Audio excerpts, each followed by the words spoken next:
The morning sun filtered through the cream curtains of the Parker home, casting a soft golden haze over the living room. It looked like something from a magazine, too perfect to be real. Lisa Parker sat at her desk in the corner, barefoot, wrapped in a warm cardigan with a steaming mug of coffee beside her laptop. She was a freelance designer working on a new logo for a vegan bakery downtown. Outside, the trees swayed gently in the early Texas breeze. Birds chirped. A mail truck hummed by. This was her life, and on most days, Lisa believed it was a good one. Just as she dragged the pen tool across her screen, she heard the familiar thud of a backpack dropping. "Mom, can you help me with something?" She looked up. Ethan stood in the doorway. 8 years old, a little bit of mischief in his eyes, and a small cut on his knee from yesterday's tumble at recess. His cheeks were flushed, his voice breathless. Lisa smiled. "You're home already?" "Yeah, I ran." He grinned, then added dramatically, "Math is trying to destroy me." Lisa laughed and motioned for him to come closer. Ethan didn't walk. He half jumped, half skipped across the room and threw himself onto her lap. She winced a little from the impact. He wasn't a toddler anymore, but she held him tightly anyway. "What's the damage?" "Division. Again," Ethan groaned. "I thought your dad explained that to you last night." "He did. And I still don't get it." Lisa ruffled his hair and opened his backpack. "Then I guess we're in math combat together." Just then, the front door opened with a sharp click. Footsteps. Keys clinking. "I'm home!" David's voice echoed down the hallway. Ethan jumped off Lisa's lap like he had springs in his feet. "Dad!" Within seconds, David appeared in the hallway, tall, broad-shouldered, and perfectly pressed in his tailored navy blue suit. He looked like every dad in every Hallmark movie. He dropped his briefcase and scooped Ethan into his arms, spinning him like a carousel. The house filled with Ethan's wild, uncontrolled laughter. Lisa stepped into the kitchen, letting the moment breathe. She poured herself another cup of coffee, but her eyes never left them. David kissed Ethan on the forehead. "So, how was my little scientist's day?" "We made a volcano in science. It was lava and baking soda." "Boom! Did it really explode?" "Yes, almost hit Miss Parker's shoes." David laughed hard, like it was the best thing he'd heard all week. Lisa leaned against the fridge, arms crossed. The light hit David's face just right, and for a second it looked like everything in the world made sense. She couldn't hear what he was whispering to Ethan, but the way they smiled at each other, it was the kind of father-son bond she always prayed for. Still, somewhere deep inside her, a flicker of unease. A silence too cold to name. Something unspoken. She brushed it off. This was her family, her son, her husband. And in that room filled with sunlight and laughter, everything seemed beautifully, perfectly, normal. It started with a cough. Not a dramatic one, not the kind that makes you drop your fork or call a doctor in panic. Just a dry, shallow cough. Barely noticeable, but Lisa noticed. It came as Ethan was reading at the kitchen table, tracing the words with his finger. He paused, coughed once, then again. Lisa turned from the stove. "Are you okay, honey?" "I'm fine," Ethan said quickly. "It's just the air." Lisa nodded, but her eyes lingered on him a beat longer. Later that night, as she folded laundry, she heard it again. 3 short coughs from down the hall. She walked to Ethan's room and peeked inside. He was fast asleep, arms around his favorite stuffed lion, breathing evenly. Still, she felt it, a flutter in her chest, that familiar nudge only mothers know. Something isn't right. The next day, Amy came by. She was cheerful as always, blonde hair tucked into a ponytail, her nurse badge still clipped to her scrub top. "Hey, fam," she called out, stepping inside with a bag of cookies. "I stole these from the hospital cafeteria." Ethan ran to hug her. "Aunt Amy?" Lisa smiled. Her sister was the kind of person who made every room lighter. They sat in the living room, chatting as Ethan played with his Legos. Lisa mentioned the cough. "Maybe it's just the season," Amy shrugged. "Dry air always messes with kids." David, sitting across the room scrolling through his phone, added, "Don't worry too much, Liz. It'll pass." He didn't even look up when he said it, just a flat tone, as if the concern wasn't real enough to warrant his attention. Lisa glanced at him, then at Amy, and for just a second, a flicker. A glance between them, quick, controlled, gone in an instant, like nothing had happened. Lisa blinked.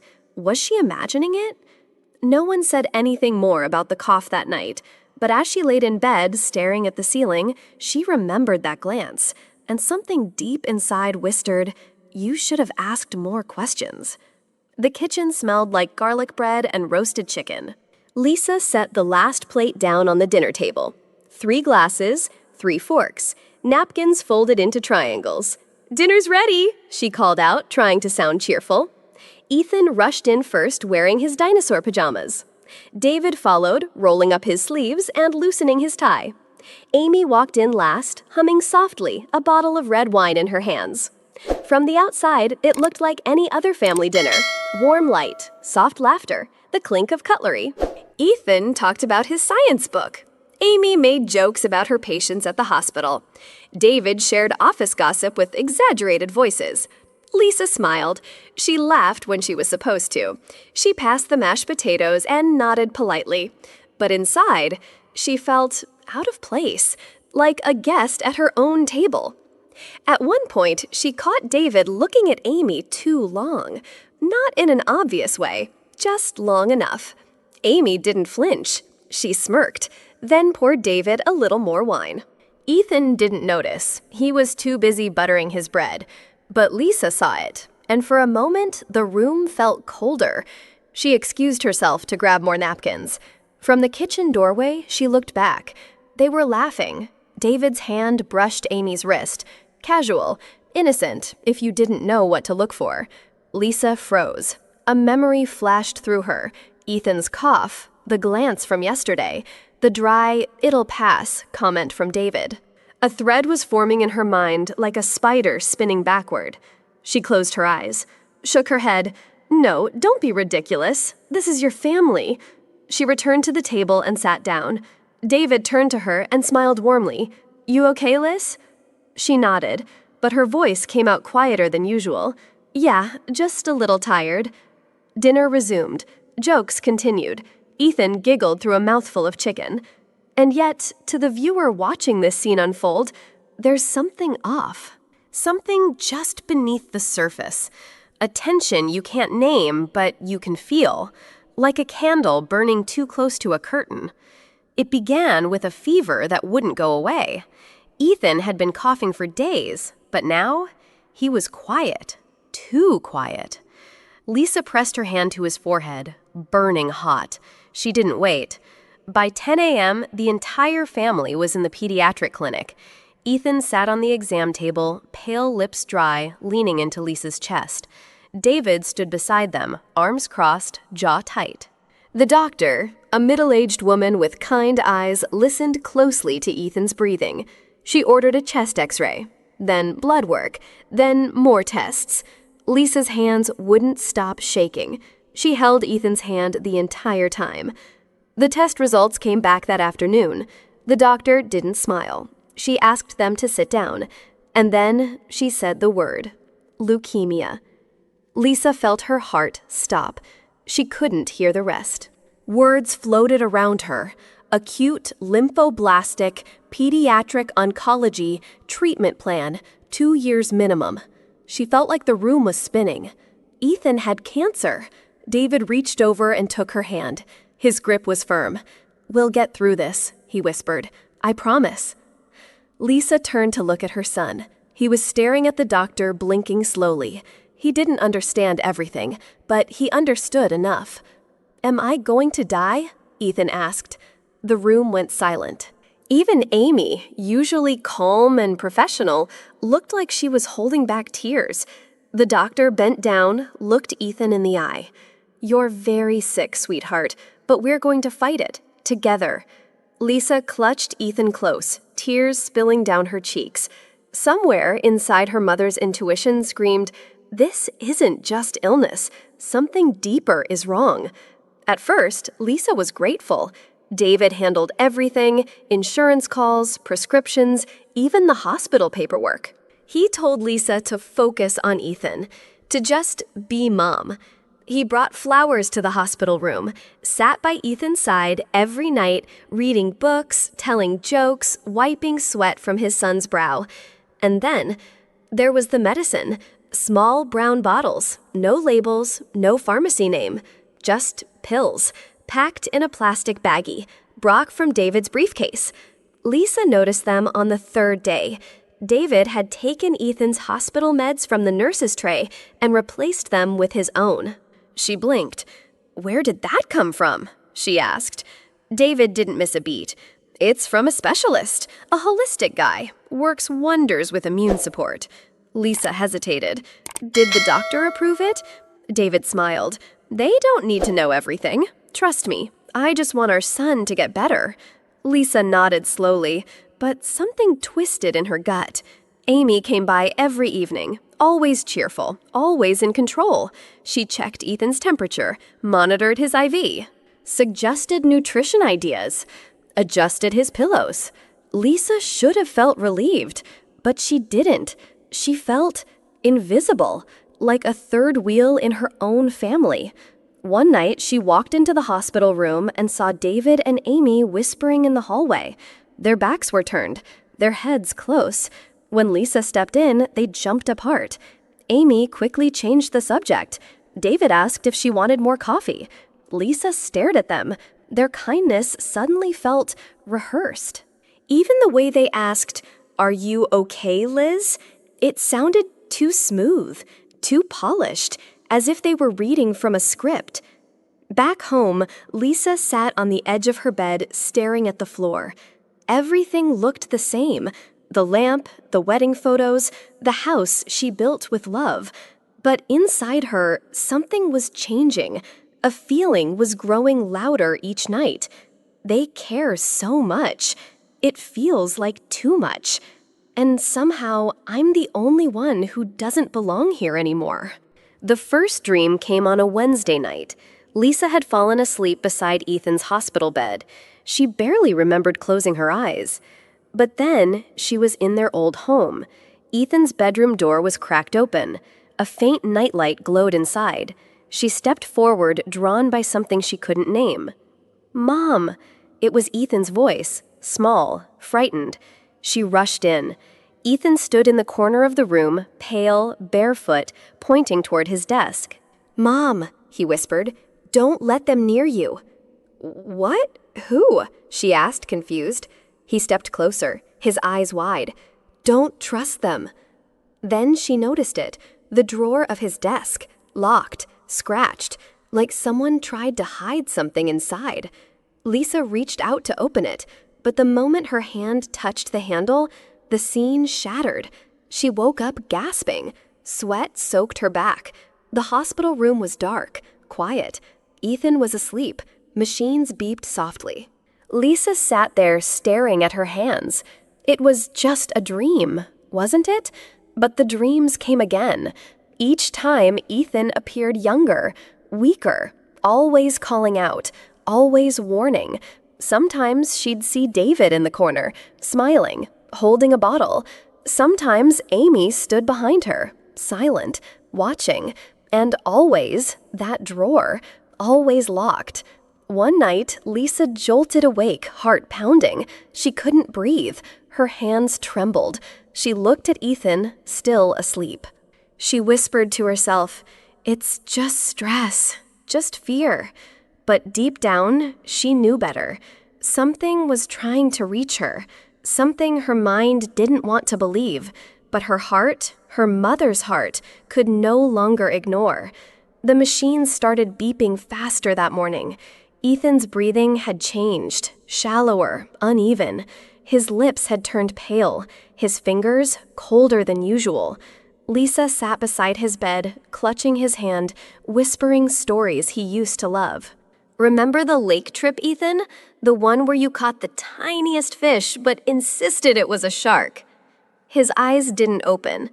But then, a twitch, a flutter under his eyelids. Lisa leaned in.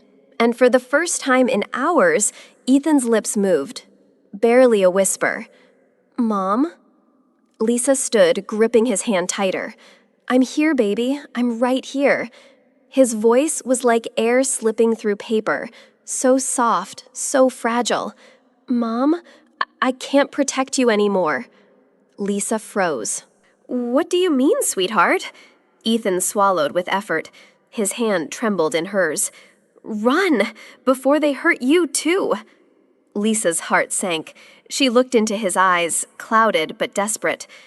Who's trying to hurt me?" But Ethan could barely speak now. His mouth formed shapes, but no sound followed. Tears streamed down Lisa's face. She bent closer. "Ethan, tell me, please." His eyes flicked toward the corner of the room. "Desk, drawer," he breathed. Lisa blinked. "What? Check! My drawer!" he whispered. Then silence. A long beep. The machine screamed. Nurses rushed in. Lisa was pulled back as chaos exploded around her. She screamed his name over and over. But Ethan's eyes never opened again. Lisa stood frozen at the edge of the bed. Her son's final words still echoed in her mind. "Drawer, check, my drawer." Her heart was racing, her breath shaky.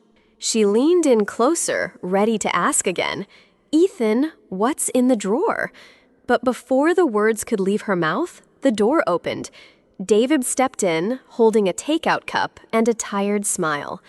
"Hey," he said gently, "let's give him a break. He's exhausted." Lisa didn't move. "I think he was trying to tell me something." David walked over, placing a hand on her shoulder. "Liz, he's delirious. He's on meds. Let him rest, okay?" Before she could respond, Amy appeared behind David. She was holding a clipboard, eyes trained on the monitor above Ethan's bed. "I'll check his vitals," she said quickly. "Lisa, can you wait outside for a minute?" Lisa blinked. Why? Why now? Why push her out just when Ethan was trying to speak? She hesitated. "But David's tone turned firmer, still soft, but edged. "Lisa, please." Amy added, "We just want to stabilize him. It's protocol." Protocol. Such a sterile word. Such a cold excuse. Lisa looked at their faces, professional, concerned, polished. Too polished. She stepped back reluctantly, her legs trembling beneath her. She walked out of the room slowly, her hand still clutching the side of her cardigan. Behind her, the door clicked shut. Lisa stood alone in the hallway. Ethan's whisper rang in her head again. "Run, don't let them near you." And now, they wouldn't even let her in the room. The next 48 hours blurred into static. Machines beeped. Doctors whispered. Nurses moved like shadows. Lisa didn't leave the hallway. Every time she asked to go back in, they told her Ethan needed rest, that they were adjusting his medication, that they'd call her when it's time. She waited, clinging to Ethan's final whisper like a rope in the dark. "Check, my drawer." But no one let her near him again. On the third day, at 6:23 p.m., the monitors flatlined. The room flooded with noise. Lisa saw it all through the glass. A nurse performing CPR. Amy yelling something to the doctor. David just standing still. A long, shrill tone rang out. Then silence. A doctor came out slowly. Her eyes said everything before her mouth did. "I'm so sorry. Ethan's gone." Lisa didn't cry right away. She didn't scream, didn't fall. She just stopped. Stopped breathing, stopped thinking, stopped existing. They let her in a few minutes later. She walked in like a ghost. Ethan lay there, peaceful. Too peaceful. As if he had simply gone to sleep. His tiny fingers still curled. His eyes closed forever. Lisa fell to her knees beside the bed. She took his hand in hers, pressed it to her cheek. "Baby, I'm so sorry," she whispered. And then the tears came. Not the kind that spill quietly, but the kind that break something inside you.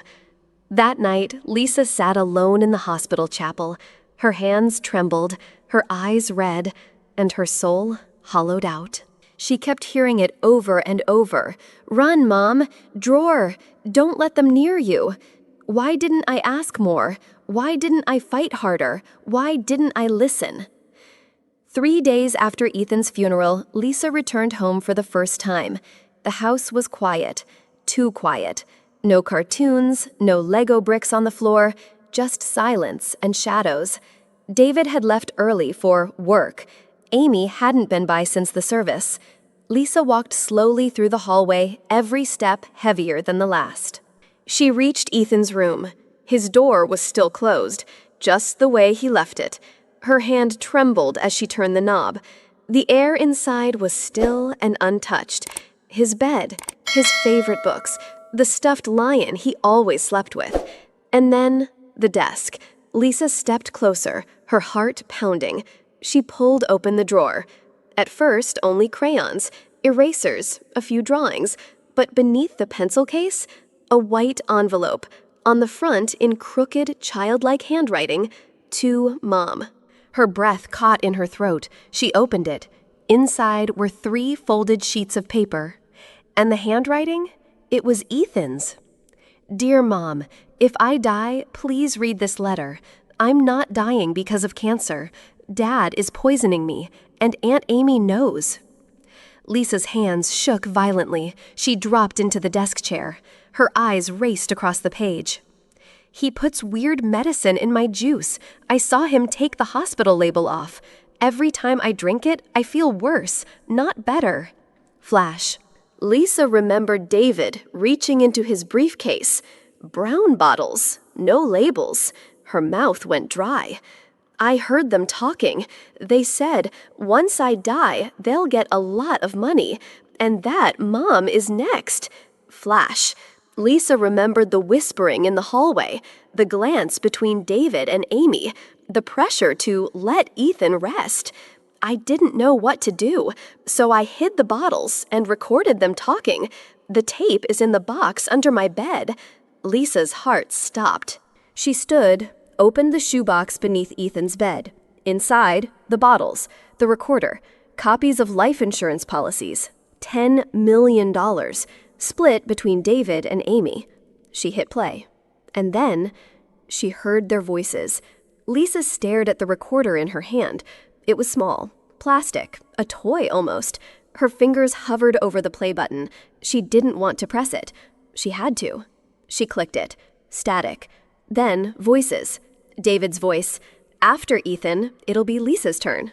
Lisa's entire body tensed. The voice continued. "Just a little more time. We let Ethan die slow, but Lisa, we do it all at once." Amy's voice. "Are you sure we won't get caught?" David. "You're a nurse. You'll explain it. Sudden complications. A grieving mother. No one will question it."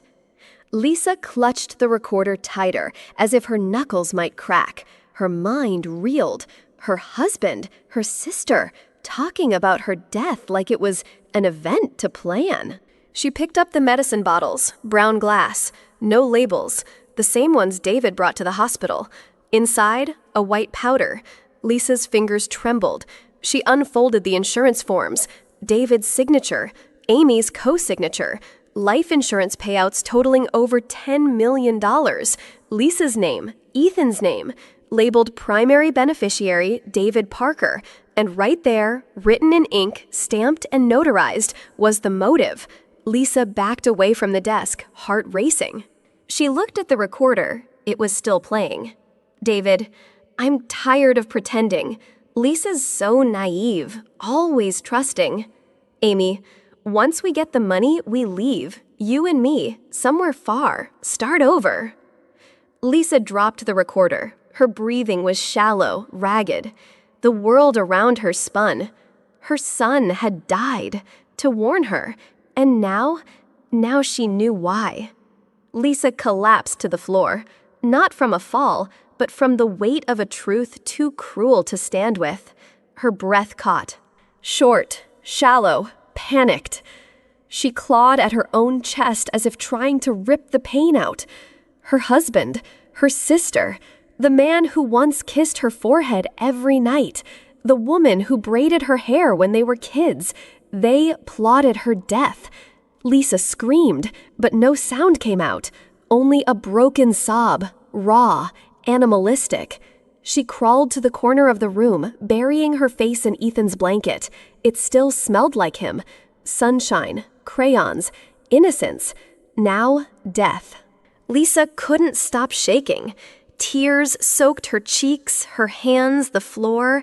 She rocked back and forth like a child, whispering to herself, "No, no, this can't be. This isn't real." But it was. This wasn't a dream. No one was going to wake her. No one was going to say, "It's okay, Lisa," because it wasn't. She looked up at the mirror. Her reflection stared back, wild, hollow, lost. How do you grieve a child while knowing his death was a murder, and worse, that it came from those you once loved most? Lisa folded the letter, turned off the recorder, and placed everything neatly, deliberately back into Ethan's drawer. Her hands were steady, her face was calm, but inside, a war was erupting. Footsteps echoed down the hallway. "David!" Lisa stood up, adjusted her blouse, and smiled. The kind of smile wives wear when dinner's ready, not when they just found out their husband is a murderer. David entered the room unbuttoning his shirt. "Hey, babe, you okay?" Lisa walked toward him, slow, measured. She wrapped her arms around him, felt his heartbeat, calm, steady, cruel. "I'm okay," she whispered, "just tired." She pulled back, looked into his eyes, and smiled wider. He had no idea. Not yet, but Lisa did. She knew everything. That night, she cooked his favorite meal. She let him talk about work. She laughed when he made stupid jokes, all while memorizing every move he made, every word Amy texted, every bottle he touched. Lisa was a woman on fire, smiling through the smoke. Lisa hadn't spoken to Martha Ingram in over a decade, not since college, not since the night they both swore to protect each other no matter what. Now, Lisa dialed her number with shaking fingers. "Martha, it's Lisa Parker. I need a lawyer, and I can't go to the police yet." Silence. Then Martha's voice, calm but sharp. "Tell me where. I'll be there in 20 minutes. Scene, a diner, rain outside, coffee untouched. Lisa slid the envelope across the table. Inside Ethan's letter, the voice recording, photos of the medicine, copies, the originals still hidden. Martha's hands trembled as she read. "Jesus Christ, Lisa, this is attempted murder. No, this is murder." Lisa looked up, eyes swollen but focused.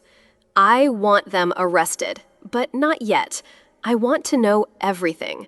I want them to feel it coming, and I want to be there when it hits." Martha nodded. "Then we do it my way. Clean, strategic, no mistakes."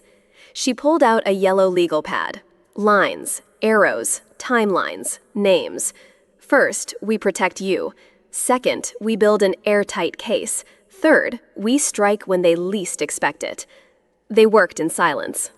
Two women once just roommates, with dreams. Now, soldiers. Preparing for war. Lisa no longer cried. She calculated. Every smile she gave David was now a mirror reflecting back the monster he thought he was hiding. And it was time. With Martha's help, Lisa had wired parts of the house, hidden mics in the study, a recorder in the kitchen light fixture. They needed one more mistake. And David made it. Scene. Late night, David and Amy, in the garage. The audio crackled, then came into focus. David. "You're hesitating again, Amy. We have to finish it." Amy. "But Lisa's, she's unpredictable. What if—" David. Cold. "We stage a suicide. Pills, bathtub, just like with Ethan, quick, clean, done." Martha pressed pause. Lisa was silent. Her hand clenched the edge of the desk.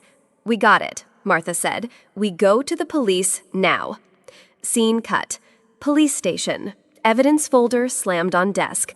Audio file. Letter. Photos. Insurance documents. all lined up like dominoes, ready to fall. Detective Moore looked up, eyes hard. "We'll take it from here." That night, Lisa stood in the hallway, watching David brush his teeth. He smiled at her through the mirror. She smiled back.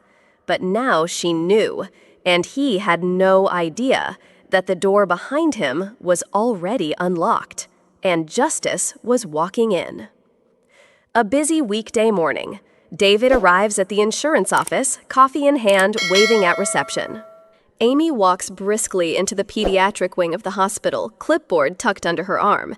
But this morning, their routines are about to end. Cut to police squad cars. Simultaneous locations. David He steps into the boardroom, still smiling until the door slams shut behind him. David Turner. He turns. 3 officers. "You're under arrest for the murder of Ethan Turner and attempted murder of Lisa Parker." The coffee cup falls from his hand, shattering on the conference table. "What? No! This is insane!" They cuff him. David doesn't scream. He slumps, silent, like he always knew this day would come. Amy is reviewing charts at the nurse's station. "Amy Carter?" She looks up confused. A badge. A warrant. Then the words, "You're under arrest as an accessory to murder." No, wait! David planned this, not me. I tried to stop him. She screams, kicks, knocks over the blood pressure cart. The children in the hallway cry. One nurse gasps. Another whispers, "That's Ethan's aunt." Scene cuts back and forth between the 2 arrests. David's silent collapse, Amy's public meltdown. Meanwhile, Lisa watches it all from a distance. She stands behind the tinted windows of a police cruiser parked down the block. Her face is calm, but her hands are trembling. Because justice hurts, even when it's deserved. Interior courthouse mid-morning. Crowded, tense. Lisa walks to the witness stand. Every step is heavy. The courtroom falls silent. David and Amy sit at separate tables, not looking at each other. Not anymore. The prosecutor begins. "Mrs. Parker, tell the court what happened to your son." Lisa swallows hard. Her voice shakes, but she speaks. "They killed him. My husband and my sister. They poisoned my little boy. Every day. Slowly." The gallery gasps. David slams his fist on the table. "She's lying. Amy did it. She brought the pills." Amy jumps up. "No, it was his idea. He said if Ethan died first, no one would suspect Lisa next." They yell. They point fingers. They break. And the court sees them for what they are. Then Lisa pulls out Ethan's letter. The audio. The bottles. The contract. "My son. He knew. He tried to protect me. Even when he was dying." Her voice cracks. "He didn't get to finish 3rd grade.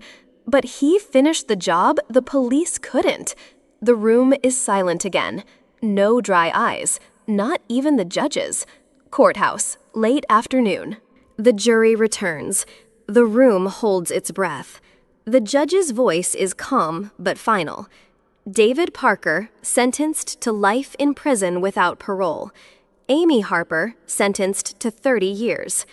A sharp gasp. Then silence. No celebration. Just silence. David slumps in his chair. No rage.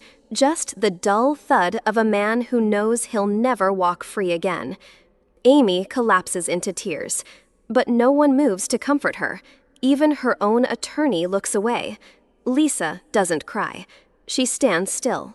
Eyes locked on the bench. "It's over," Martha whispers beside her. Lisa turns slightly, whispers back, "No, it's just beginning."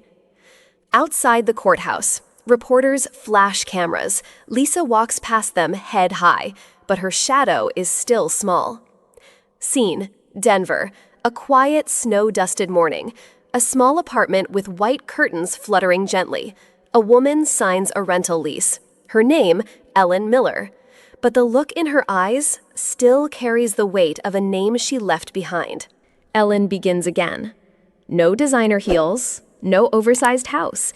Just a secondhand coat, a cup of warm tea, and silence that doesn't scream anymore. She paints. She reads to children at the local library. She volunteers at a shelter on weekends. She becomes useful, gentle, present. But every time she sees a boy with dark eyes and missing front teeth, her breath catches. Ethan. He's not there. But somehow, she lives like he still is. In a cozy art gallery nestled in downtown Denver, Ellen wandered slowly through rows of vibrant paintings.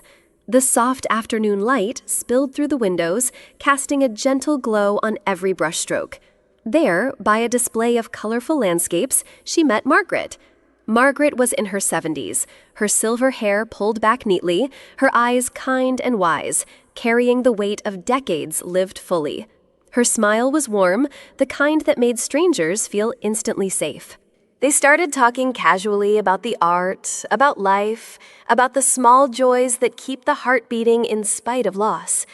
Margaret shared stories of her late husband who had passed 5 years earlier after a long illness. Her voice was calm but tinged with sorrow. Ellen listened quietly. She spoke of Ethan, not just the pain, but the courage her son showed in his last days. Slowly, the walls Ellen had built around her heart began to soften. Those strangers in blood, they were soulmates in grief and hope. They began to meet regularly. Margaret invited Ellen to her home, where the scent of homemade apple pie filled the air. They spent afternoons talking, laughing, and sometimes sitting in companionable silence. At the local library, Ellen found herself reading stories to children again, her voice carrying new strength and tenderness. Margaret often joined her, helping to organize books and comfort shy kids. Together, they created a sanctuary of healing and belonging, proof that family is not always about blood ties, but about hearts connected by love and understanding. In the quiet moments, Ellen felt the weight of her loss lighten, replaced by a fragile but growing hope.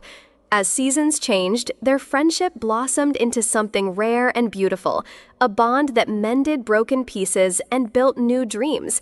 They were two souls who found each other when the world felt cold and unforgiving.